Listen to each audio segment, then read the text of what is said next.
The silence in apartment 9B. The letter.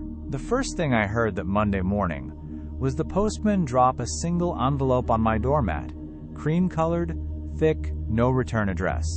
Inside lay one sheet of paper and a brass key. The paper smelled of dust and lavender, the handwriting neat and deliberate. Mr. Zakrzewski. Silence is the loudest scream. Apartment 9B has been screaming for 43 days. If you wish to listen, come before the 44th. No signature, just a small ink stamp. 9B. A normal man might have ignored it. But I hadn't been normal since I left the Homicide Bureau 5 years earlier. A mystery addressed to me was a hook I could never resist. I pocketed the key, finished my cold coffee, and headed toward the hulking Art Deco apartment block on Gdanska Street that locals called the Mausoleum. 6 floors of crumbling corridors, broken mailboxes, and lives played at low volume. Footsteps in the ceiling. Flat 9B occupied the 4th floor, end of the western hall. The brass key slid home like it had been waiting. The lock turned silently. Maintenance uncommon in buildings like this. The door opened onto stillness. Curtains drawn. Dust dancing in a single shaft of afternoon sun. The living room was tidy, in the way museums are tidy. Objects arranged to suggest life without containing any. A half-empty cup of tea, fossilized on the coffee table. The tea bag label read March 11th. My watch said it was April 24th. I moved to the bedroom. The bed was made, pillow indented with a faint outline of a head. On the bedside table sat a metronome, arm frozen at the apex of a tick, as though time itself had been paused. Then came the sound, so faint I felt it in bone before I heard it. Footsteps above.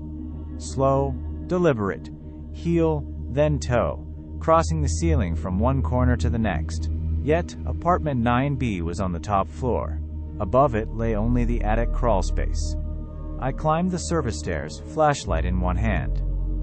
The crawl space smelled of loft insulation and old newspapers.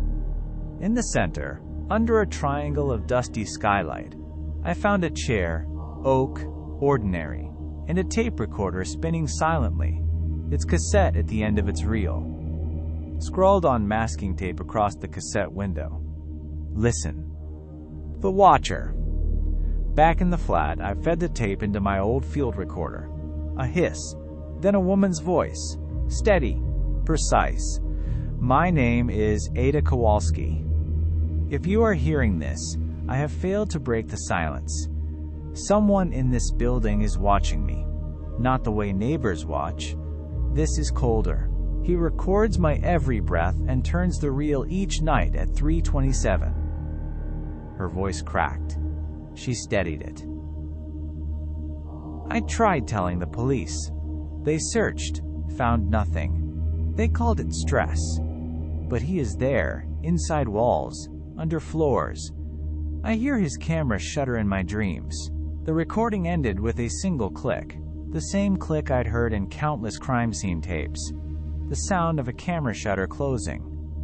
I searched every vent, smoke detector, and light switch. Nothing.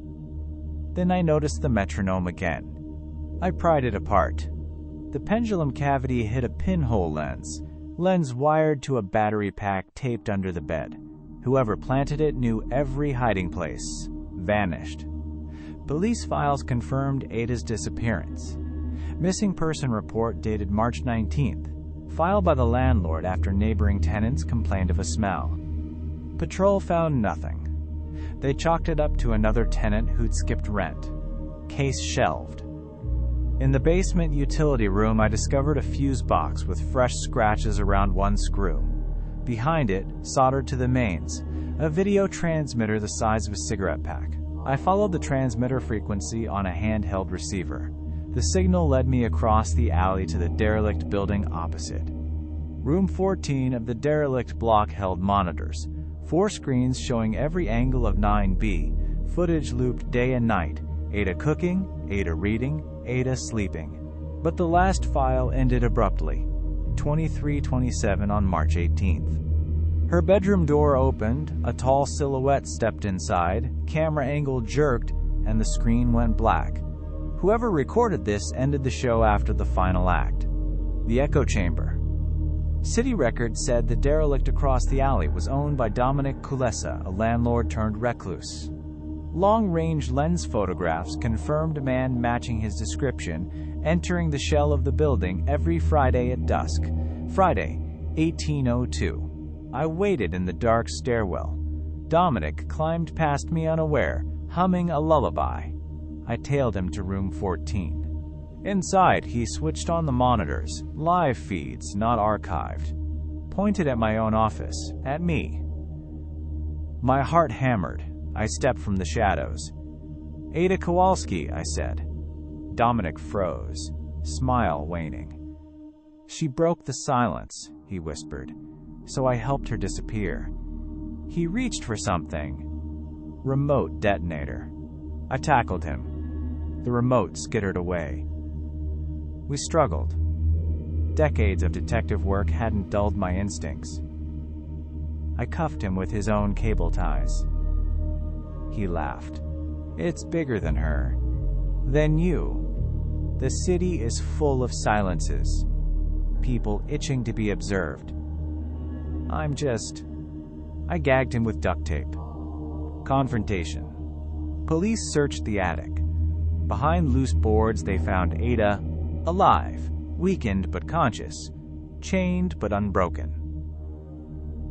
She'd survived 43 days on rainwater and canned beans Dominic left as part of his experiment. She wouldn't speak at first, only rocked gently, counting beats of her heart. Eventually, she whispered. "He told me the quiet makes us pure, that cameras reveal our true shape." The medics took her away. Dominic's confession came slow. He called himself the custodian, a watcher preserving human stillness. "Noise blinds," he said. "Silence is revelation." He had chosen tenants who lived alone, who could vanish beneath society's hum. Ada had resisted, taping her diary under the mail slot, sending the letter that reached me. After the quiet.